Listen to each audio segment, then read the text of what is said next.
ndërtuar është për ta përkeq. Qartë. Po për QST-un, pati një lloj përmirësimi me ardhjen e Berishës apo filloi të marrë të fund? Spitali, si gjitha spitalet e Shqipërisë, jo vetëm me Tiranës, në periudhën e Berishës u katandisën. Gjërë pa gjama, pa sheringa, pa asgjë. Dhe këto ngrejau. Asnjëherë s'kam ngrit gjëra se me mu mushmenja mua, përveç se fakte. Nuk ka sheringa, s'ka mjetë pune, s'ka këthe, s'ka të.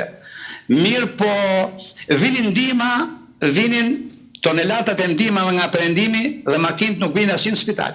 Të gjitha shiteshin treg nga drejtuesit e qendrës spitalore universitare. Korrupsioni ishte i paimagjinueshëm dhe kur dëgjoj sot që më thonë ka korrupsion, atëherë ka pas më shumë, po s'ka fol kush, kurse tani ju kanë nxitë çik amerikanët dhe keni filluar të bërtisni të thresni që mirë bani që thresni. Shumë mirë bani, por ka qenë skandalozate. Ka qenë skandalozate. Syrat e shtetit shqiptar ishin kthyer në shtëpia publike, s'kishte shtet më fare.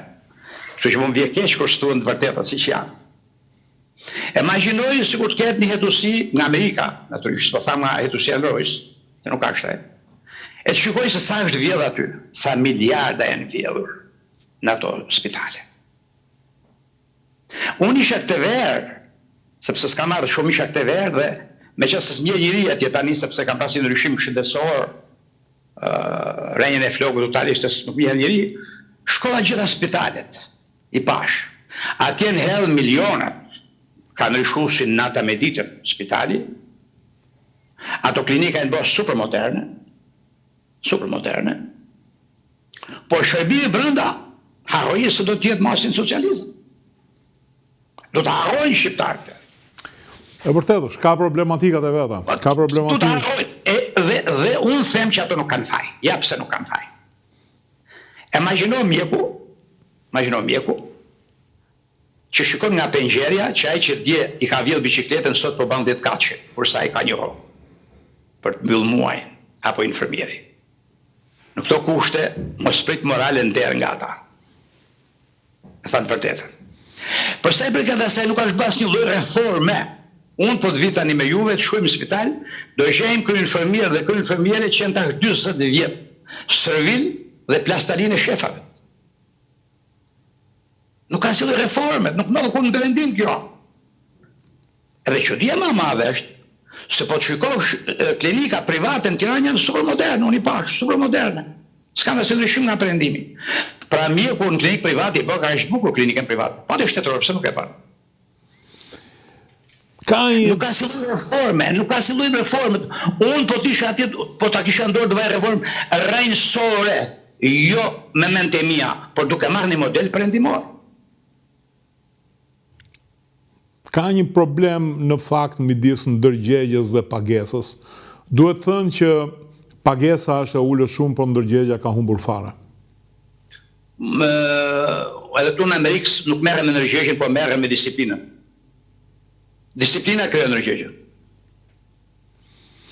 Kjo është vërtet, më bëri përshtypje përpara disa Më fal, ne në Shqipëri kemi ndërtuar një shtet dhe një shoqëri anarkiste.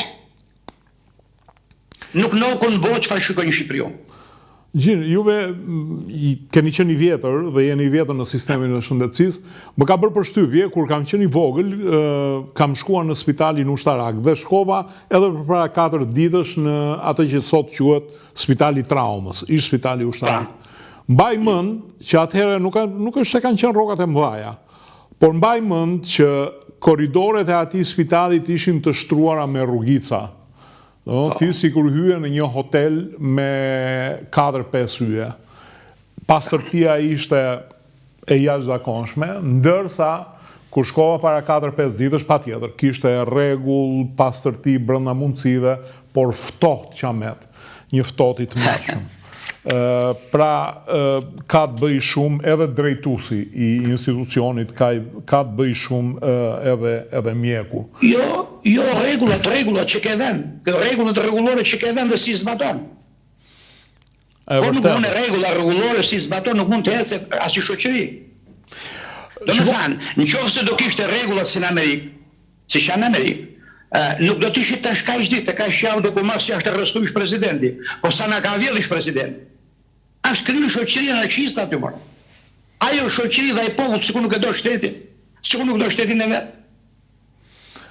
Pra si nuk ligjoj të thotë se sa na kanë vjedh